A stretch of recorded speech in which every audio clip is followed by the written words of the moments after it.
estamos nuevamente en otro episodio muy lleno de alegría y esperanza de que llegue a muchas personas de Cardiomorfosis, con Roger Iglesias, mi persona, y Gustavo Mejía, que queremos entregar todo esto que el Señor nos ha dado a nosotros para dárselos a ustedes también y para de esta forma también nosotros seguirnos nutriendo para poder lograr un proceso de cardiomorfosis en cada uno de nosotros también, ¿no? Porque esto es para todos, esto no es solamente para la persona que no conoce el camino del Señor, sino para los que ya estamos caminando y los que ya estén más cerca y todos los que necesiten el amor de Dios, porque en el fondo, como he aprendido también de Gustavo, en el fondo todos tenemos algo que sanar siempre, ¿no? Sí mismo, Roger. Todos, a partir del pecado original, todos hemos sido heridos en nuestra identidad, ¿verdad? Lo que realmente significa ser humano, qué significa ser persona, qué significa ser humano hombre y ser humano mujer.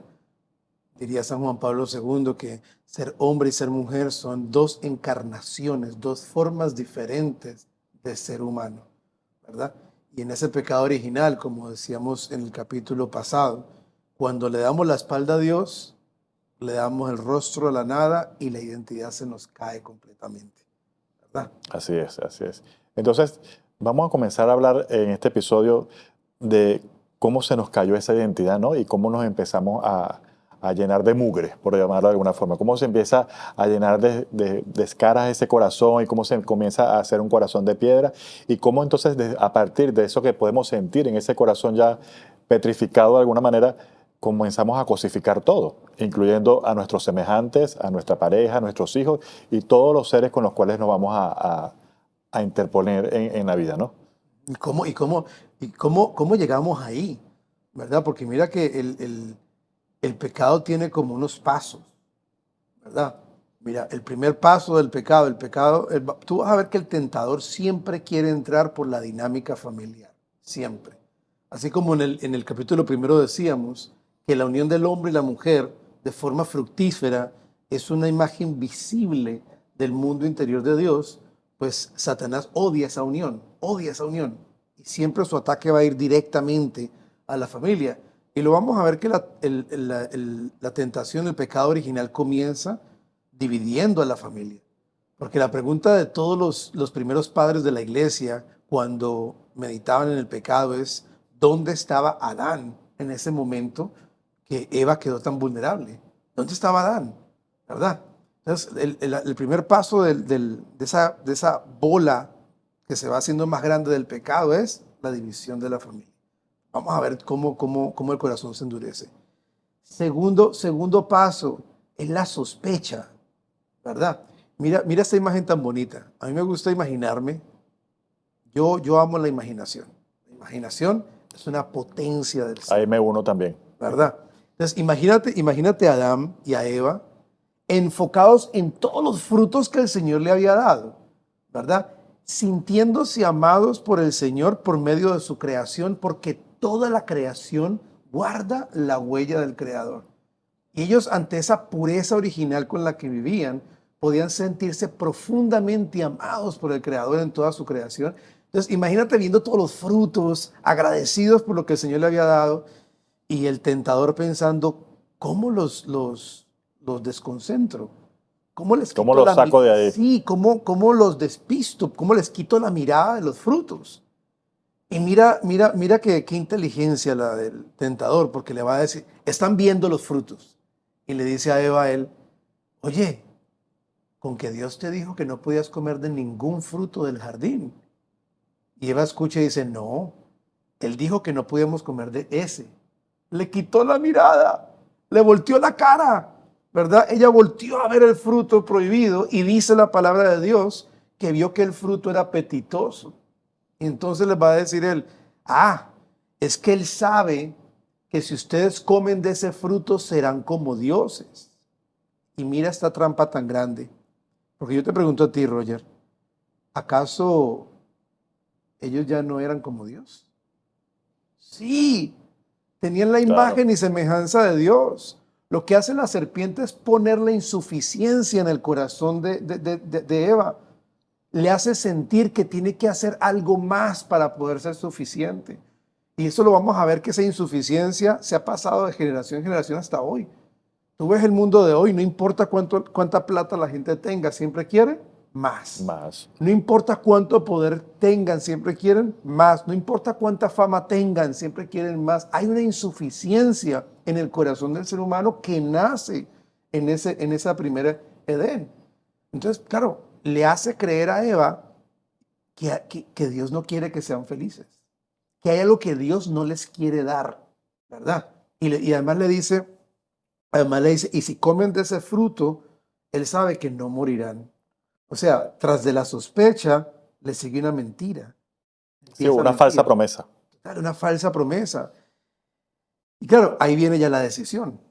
Porque en el pecado siempre requiere ya una decisión Yo personal. quiero apoyar eso esa imagen que nos estás regalando Ajá. ahora que todos tengamos de Adán y Eva allá en el paraíso y traerla a la actualidad, ¿no? Ujú, ujú. Es este matrimonio hermoso que tenga sus hijos, su hogar bellísimo, todo, y viene el mal llamado amigo Ujú, a ujú. mandarte la fotico por WhatsApp de algo que te va a generar sospecha, que te va a Ujú. generar intriga, que te va a generar una invitación, y por qué si él lo hace yo no, ¿sabes? Y te empieza a invitar a un mundo que no es tu familia, que no es tu hogar, que no es ese sueño que Dios te ha creado, y tú puedes caer en eso, Claro. porque ves que él es feliz, esa persona es feliz, en una supuesta felicidad que es bien exterior, es bien de los sentidos exteriores, y caes allí en eso. Y esa es más o menos la imagen que podemos ya tener en la actualidad sobre cómo nos puede tentar, como lo llamas tú, valga la redundancia, el tentador, a escaparnos de ese sueño de Dios, ¿no? Entonces, Total. es para que lo tengamos más actualizado, esa imagen. Total, total. Imagínate también, yo trabajo con grupos de hombres que tienen obsesión, compulsión o adicción en el área sexual y dialogando con muchos hombres que ya han caído bajo, ya muchas veces han hasta perdido a su familia. Me dicen, Gustavo, es que yo no sé qué pasó. O sea, cuando yo llegué a los 40, empecé a pensar que era la última etapa que yo tenía para echarme la última canita. Y pensaba yo, ¿y por qué no echártela con tu mujer? O sea, ¿por qué no reconquistar a tu esposa? ¿Por qué esa duda de que tal vez en ese hogar que Dios te dio no vas a ser feliz? Y eso fue lo que le pasó, como tú dices, gracias por ese ejemplo. Eso es lo que le pasa a ellos. Ellos les entra la duda de que tal vez hay algo que el padre no les quiere dar, como el hijo pródigo, ¿verdad? Su padre le daba todo, pero entra la duda de que tal vez mi padre se quiere guardar algo para él. Y entonces, ¿qué quiero hacer yo? Arrebatarlo. Y ahí ya llegamos a esa parte del pecado donde ya toman la decisión y entonces arrebatan ese fruto que Dios les quería compartir como un don. Porque a veces podemos pensar como que tiene de malo saber lo bueno y lo malo. ¿Por qué no podían comer del árbol del fruto del bien y el mal? Pues porque el único que puede decir lo que es bueno y es malo es Dios, nadie más. Y Correcto. él quería compartir ese conocimiento con ellos. Él quería dárselos como un don, pero ¿qué hacen ellos? Lo arrebatan, ¿verdad? Lo arrebatan. Dios quería compartir su imagen y semejanza con ellos. ¿Qué hacen ellos? Quieren arrebatar esa imagen y semejanza. Como todas las cosas de Dios en su tiempo, ¿no? Total. En su tiempo el Señor lo iba a dar. Ahora, entiendo por lo que estás explicando allí que una de las primeras ideas entonces que se nos puede crear es la insuficiencia, ¿no? Ujú. Esa insuficiencia, entonces claro, después de que ya pecaron, ¿qué pasa? El siguiente paso es el miedo. Se llenan de miedo, se llenan de miedo. Y ahí y de vergüenza porque tapan sus cuerpos. Y mira esto, Roger, porque aquí es que quiero llegar. Normalmente somos más tentados donde estamos más heridos, ¿verdad? Si yo te pregunto a ti, ¿qué es el infierno? Es un lugar donde no está quién, Dios, Dios. Si queremos definir el infierno de una forma simple, podemos decir que el infierno es un lugar sin Dios. sin amor. Por lo tanto, aquellas áreas de mi corazón, aquellas heridas que yo no he querido ver, que no quiero visitar, que no he llevado a Dios, son mi pedacito de infierno aquí en la tierra, ¿verdad? Y siempre vamos a estar más tentados donde estamos más heridos, porque herida que no le he presentado al Señor es un lugar que está cerquita a cualquier ídolo y a cualquier pecado. Y es más, el mismo Señor, cuando le dice a nuestra madre que la serpiente intentará morderle el talón. Y pregúntate, ¿por qué el talón? ¿Por qué no el cuello? ¿Por qué no, no sé, la Cualquier cabeza? parte del cuerpo, sí. ¿Por qué el talón? Porque es la más cercana a la serpiente, fácil, sin mucha teología o complicación. ¿Por qué? Porque es la más fácil. Mis heridas son ese talón que si no se lo presento al Señor se convierten en un lugar de pecado y de ídolos. Y claro, vamos a ver qué le pasa a Adán y Eva. Se llenan de miedo, tapan sus cuerpos y se esconden. Y cuando Dios sale a su encuentro, la primera pregunta de Dios, que by the way, quisiera que todos los que están escuchando este programa se hicieran esta misma pregunta, porque es una pregunta socrática. Dios no espera que la respondan. La primera pregunta que hace Dios es, ¿dónde están? Yo creo que en la cardiomorfosis el primer paso es, ¿dónde está tu corazón? ¿Dónde está tu corazón hoy? ¿Dónde estás? Y mira lo que dice Adán. Nos dimos cuenta que estabas por el jardín y nos dio miedo y nos escondimos. ¿Cuántas veces porque hemos sido heridos? Entonces nos escondemos y nos ponemos máscaras porque nos da miedo, porque pensamos que si alguien ve lo que yo he pasado, lo que yo he sufrido, no me va a amar. Y empezamos a escondernos. La vergüenza empieza a apoderarse de nosotros y no busco la ayuda adecuada. Yo siempre me pregunto, ¿qué hubiese pasado si después de que pecaron y Dios dice dónde están, ellos salen corriendo y Señor, nos equivocamos, perdón, cogimos el fruto, la embarramos? ¿Qué hubiese pasado? Ahí mismo Dios los redime seguro, ¿verdad? Pero no. ¿Qué hicieron? Se escondieron. Se escondieron. Y entonces se empieza a herir ese corazón, ¿verdad? Porque la consecuencia del pecado es la muerte. Y empezamos, como tú dices, a cosificarnos, a vernos como cosas, a ver cómo te puedo usar. Pierdo esa mirada pura del principio, de la que San Juan Pablo II llama en esa desnudez original, donde cuando Adán veía a Eva en su corporeidad, él veía el misterio de su persona, pero además ese cuerpo se convertía en una ventana hacia el infinito, porque le mostraba la imagen y semejanza de Dios. Por eso la palabra de Dios dice, estaban desnudos y sin vergüenza. ¿Por qué? Porque su cuerpo revelaba la plenitud de la persona.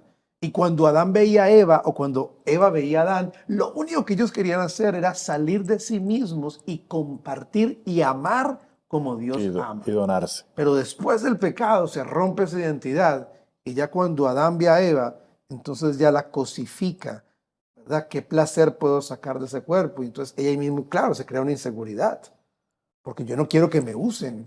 Sabemos que fuimos hechos por el amor, en el amor y para amar. Y si yo creo que tu mirada me va a cosificar, entonces cubro mi cuerpo. Y si yo creo que tu mirada me va a juzgar, entonces me escondo. Y si yo creo que tu mirada me va a ver de cualquier forma que no sea desde el amor, entonces me pongo una máscara. Y empezamos a herirnos. Poco a poco se van desarrollando esas heridas. Y yo sé que tú el programa pasado querías hablar un poco sobre el desarrollo y cómo fue. Sí, sí.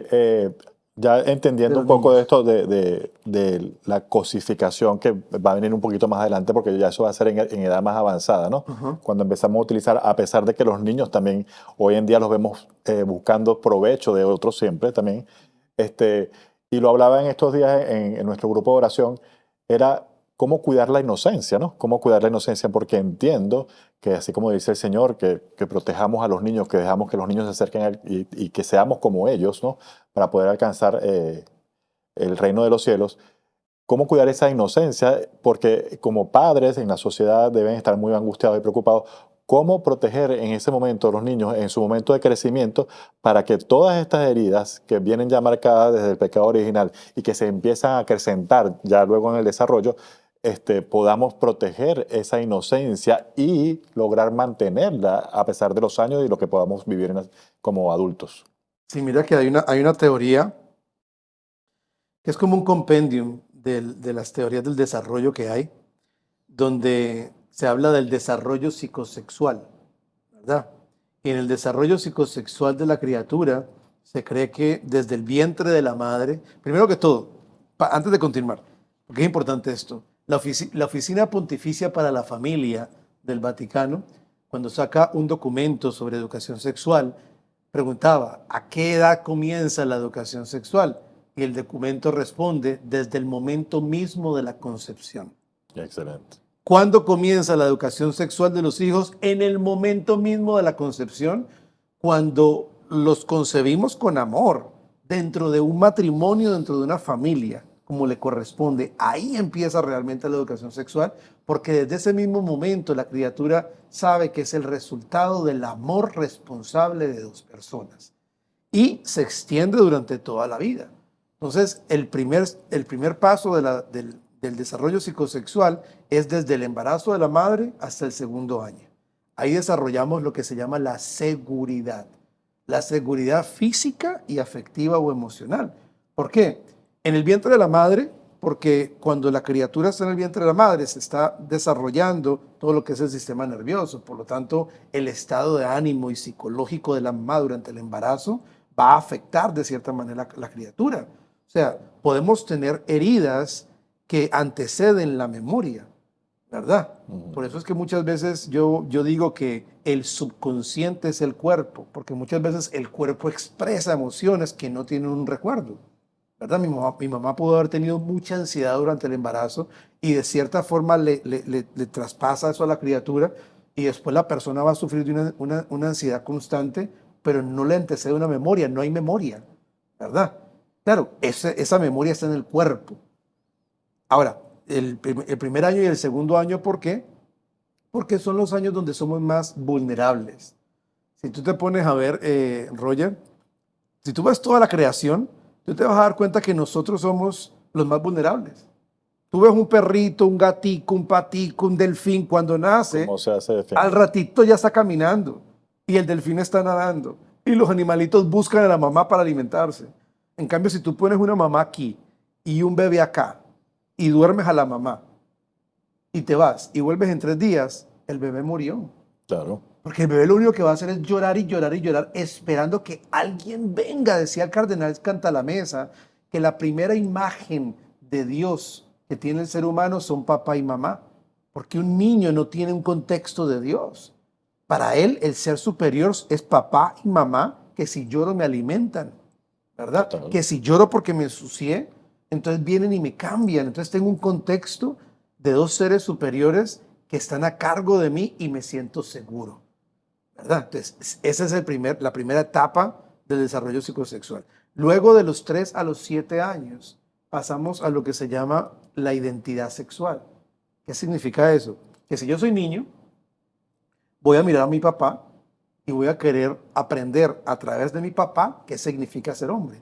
En esa época, en ese momento, los niños tienen demasiado despiertas lo que se llaman las neuronas espejo. Es que están absorbiendo toda esa información que estoy recibiendo y al mismo tiempo estoy corregulando mis emociones según cómo las regula mi papá.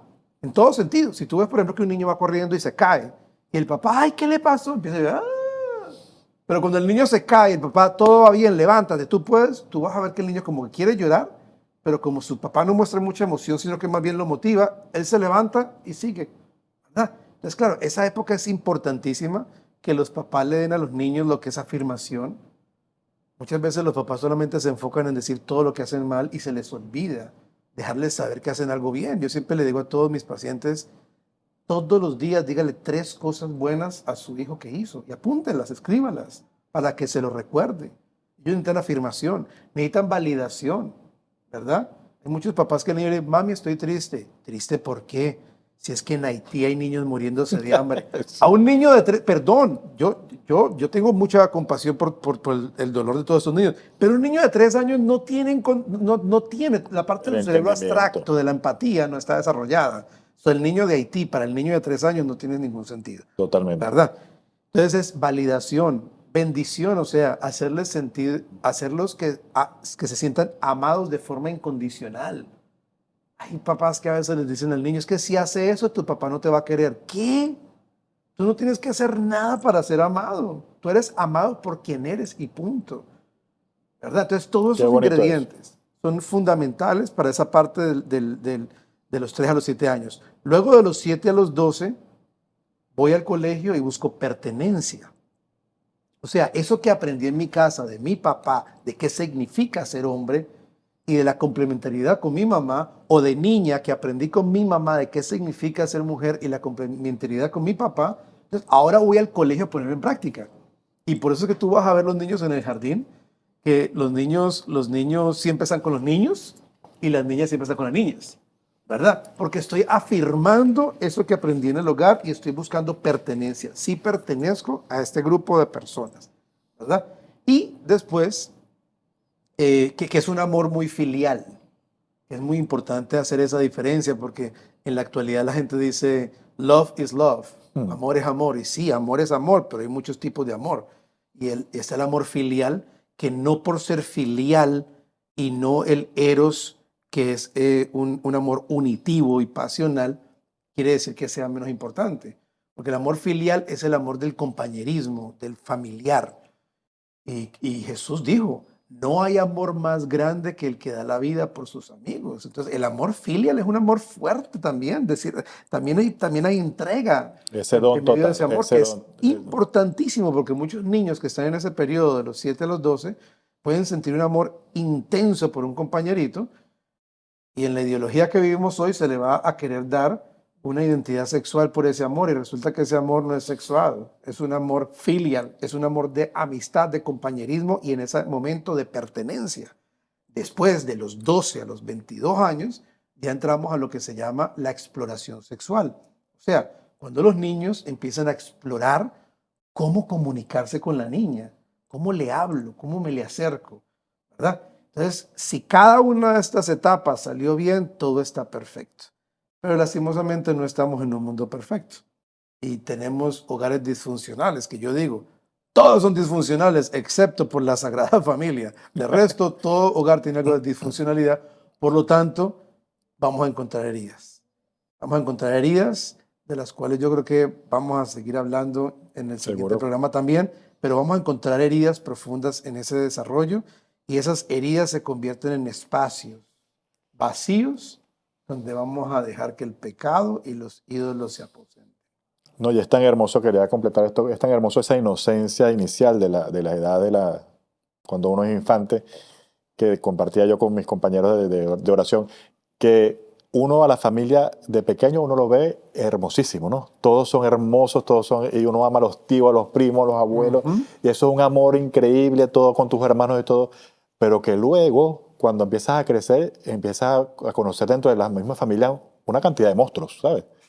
Que puede ser tú mismo también, incluyéndote, ¿no?